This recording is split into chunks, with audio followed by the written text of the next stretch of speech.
sacrifice to be here, sometimes away from your families, away from your kids. We all recognize that and we appreciate that. It means the world to us. For those of you who might not know, my name is Chase Iron Eyes. I'm from the Standing Rock Nation. I was born and raised here. My great-great-grandfather signed the 1868 treaty, and I was raised by a single mother who taught me about our treaties, who taught me about our sacred sites, about our place in this world as the original peoples of this hemisphere. And so there's been a lot that has developed since December 4th. You are all aware of what had transpired and what even at times might have seemed like an orchestrated series of events to de-escalate the power and the energy that was here in numbers greater than we have now, but we still have that power and energy here right now. And we need to stick together. I joined this fight. I was here since the beginning, but I was running for a seat in the settler state in the United States Congress. But after that, I came here to join. And I just came to be one of the providers. I didn't want to join anybody's camp. I didn't want a designation on my back. I just wanted to provide for the camp. And I happen to have the administrative infrastructure to make that happen. So that's why you've seen we've taken over the sanitation. That's why we've ordered $26,000 worth of wood so far. We've got a crew of people who don't sleep. Now I know how hard you have been working. They do not sleep. They're always at it. And what I found out is, you know, we're original people, native people. We all have our own leadership circles. And we just want to respect that. There was a lot of confusion because of some of the media going out when the new fire was lit. And Mulaney, it just happened the way it happened. It was supposed to happen that way. Because the older Nacha had decided to extinguish their fire in a ceremonial way. And as younger people, we didn't understand what they were doing. We respected it, but our hearts were broken. You could see that. When the fire went out, 30 young people came and approached me and said, what do we do? They're asking people to go home. They're saying the fight is won, that there's a victory, and now the fire's out. So all these things happened. And I told this group of young people who are energetic and who don't have much patience for talk. They just want to work. I said, let's go to the dome because they have daily meetings there. Let's just let them know what our intentions are and seek guidance on how to make that happen. And we didn't know that our brother Oscar Highelt had lit the fire, but he lit it in the old place. And so the Nacha, the old men, came and they were, I wouldn't say angry, but they were highly concerned, and they were scolding people on the microphone. And we happened to drive by, so we went to just listen. And then we expressed to him, look, we didn't know what was going on, but we needed to rekindle that spirit. Because the fire is the spiritual epicenter. It has carried us for untold millennia. And it is the center of the international spiritual monument that is here right now in our hearts and minds, that the world is paying attention to. And so we asked Cedric, what do we do? He told us where to build. He told us to dig a pit and to take that earth and cover up the old fire. So we went to do that. But as young people, we didn't have the ceremonial knowledge, and we didn't know what to do. But a young brother spread tobacco in a circle, and just at that time I lit up a cigarette. And Mulaney, who is an elder woman, came up and scolded me and said, if you are going to be conducting something spiritual, then you need to take it very seriously and don't treat it flippantly. Don't light a cigarette. And so I accepted that. I knew it happened right at that moment. I knew it. And so I offered her tobacco, and her husband consecrated and conducted the ceremony for the new fire, which they named Oceti Oyate, the people's fire. And at that time, they had also called one of our grandfathers, Lala Sitting Bull, Tatanka Iyotake, into the fire. And we're grateful for Mulaney and Chester, and we're grateful that Oscar Highelt has dedicated himself since that day to maintaining that fire. We've been trying to provide. We've been working really hard. You see the donations that were piled up. We don't have to get into the backstory of that, but they're almost all gone. LaDonna has been working really hard. Our team has working really hard to get them out here. We're using the dome, we're using a new supply tent, and we're trying to connect with all camps out here. Because before, the IRA system, the chairman, who I respect, he was seen as the leader because they were providing the support. The material support, the logistical support, even the legal support for the camp. And when all that went away, that was the first time we felt it was unpredictable. Now when I'm out here, when the drones and the planes and the choppers follow our supply caravan from here to our other networks, it feels different now. We're in. We're 100% committed. We know that DAPL has infiltrated here. We know DAPL has cut lines. They're causing havoc. If it's not DAPL, it's our own people. And we have to get that under control. That's one of the items. But the first item that I want to throw out there is the idea that we need to form some sort of spokes council. It doesn't have to be a leadership council, because I respect every other warrior nation that came here, that answered the call. You have people who are at Wounded Knee, people who are at Oka, people who've been in intense, serious, and militarized occupations who've come to help. We have allies of all races who've come to help, who know that we are transcending those differences.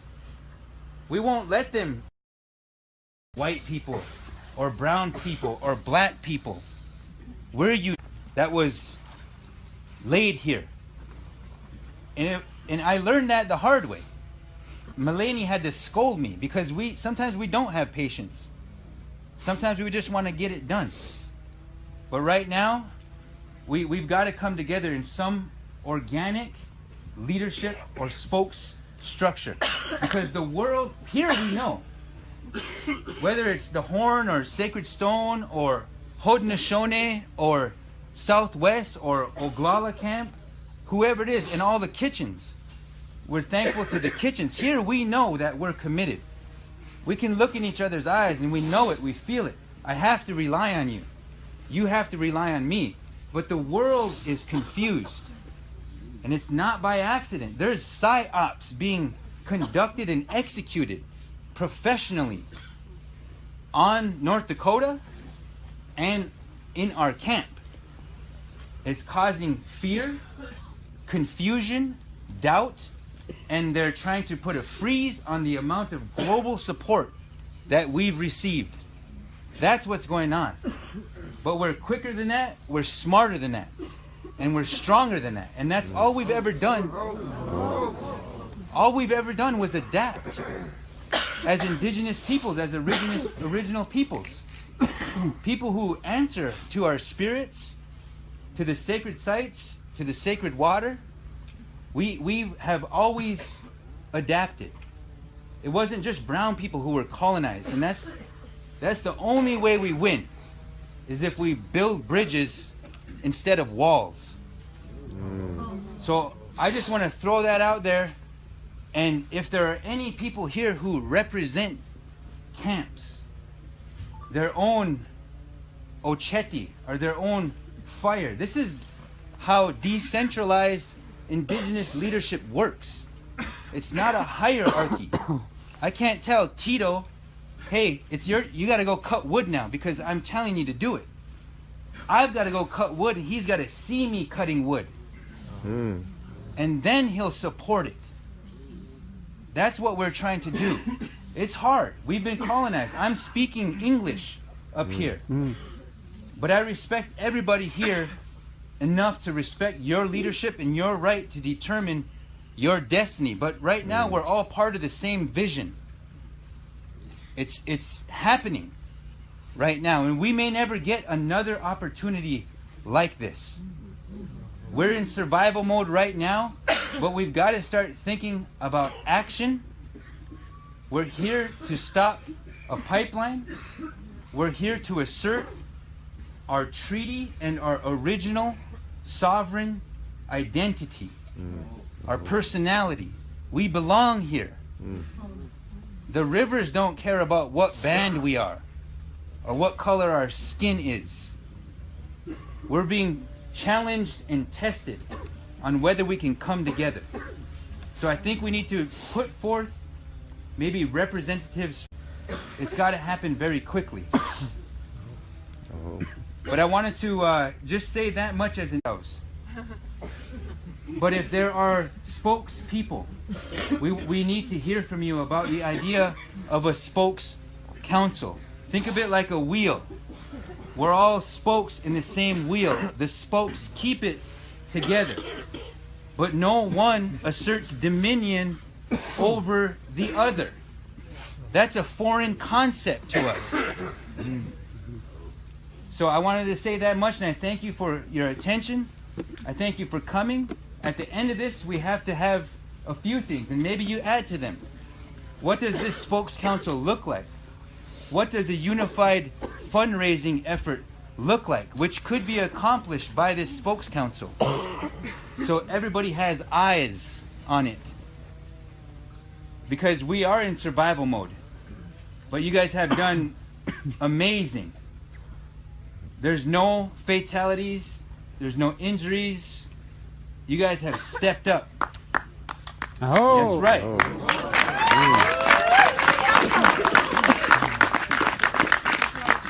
So I don't want to take up all of your time. I want to give spokespeople an opportunity to speak. And please be mindful and respectful of everybody else's time. Thank you.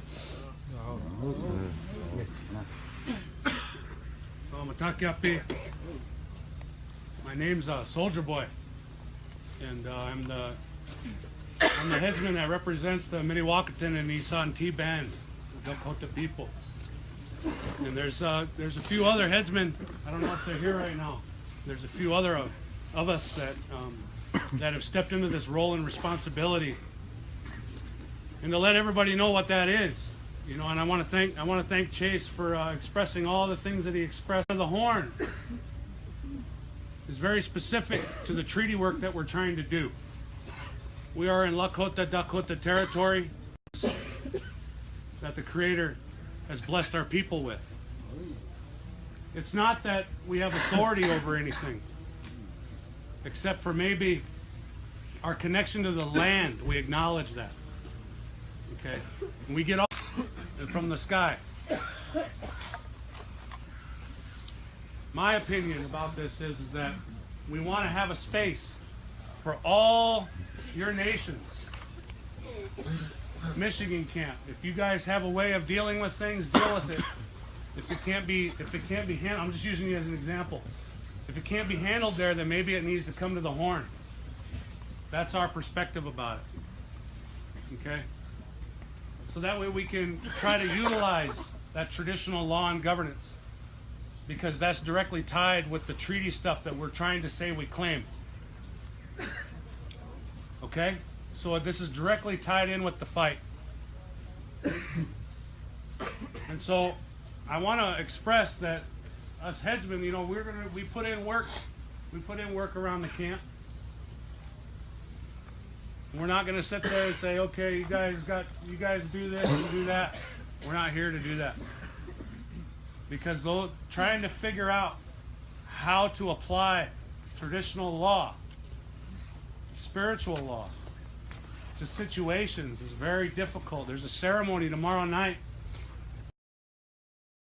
I encourage each one of you to decolonize. European descendants, I want you to go back and think about how there's the Semi people. I don't even know if they're in here right now, but the Semi people, those are native Europeans living old school. And I'm sure they have a method and a culture that they keep within their. I want to encourage that. But at the same time, sometimes situations get a little bit bigger than what we intend or what we mean. And so we want to help with that because we are in Lakota Dakota territory. You know, and so that's what I have to say. Atakiasi.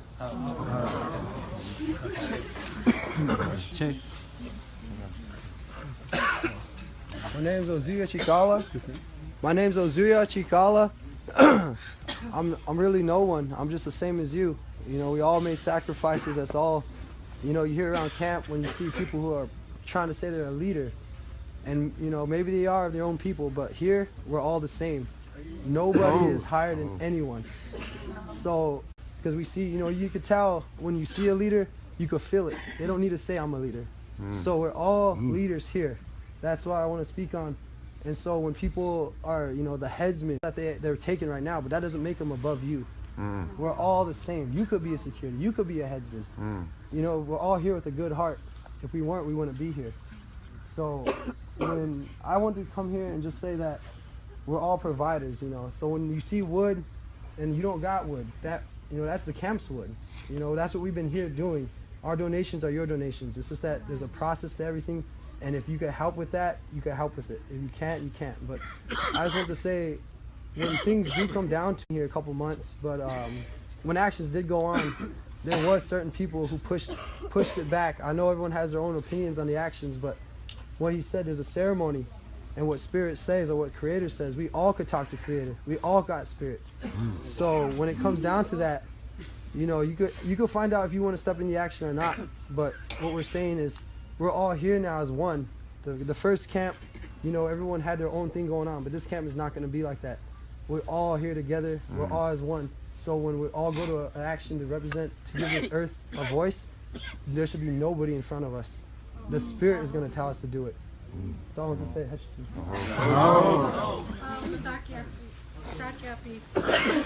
Part of that role, it's some of the, my name is Melanie Stoneman.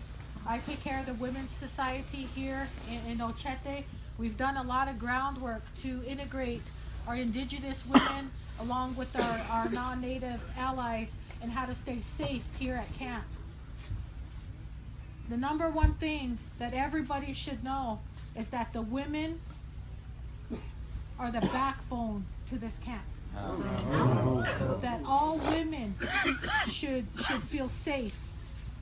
That all women should be handled and taken care of, a number one priority, and never demeaned, especially our elderly women. When they say something, you must listen. So there is a higher person here. It isn't that we're all equal when you're talking about an encampment. When you're talking about an encampment, that's why we're in teepees. Because that 13th pole represents us women, and that's why we wear skirts. That's our home. Our teepees, our homes. I don't care if you live in a yurt or a heart, whatever you call home. That is run by the woman. So the women's societies, we have a say in some of the decisions that some of these men that they make, and they honor some of those decisions that we make. The one thing that I don't want each and every one of you, whatever titles that you have, is number one thought. Anytime there's transition, anytime there's change in security, anytime there's change in headsmen, anytime there's change in heads of encampments, anytime somebody wants to play the role of being the egotistical spiritual person in head, every time that happens, the number one thing that happens, our women, our children, and our elderly get hurt. We have our own pipeline, us women, in a spiritual DNA pipeline in this camp that you have to protect. You as men, security, headsmen, however that is, take care of that pipeline so that they don't get hurt. Because many of you don't know It's not all fame and glory here. We all came with family. Families come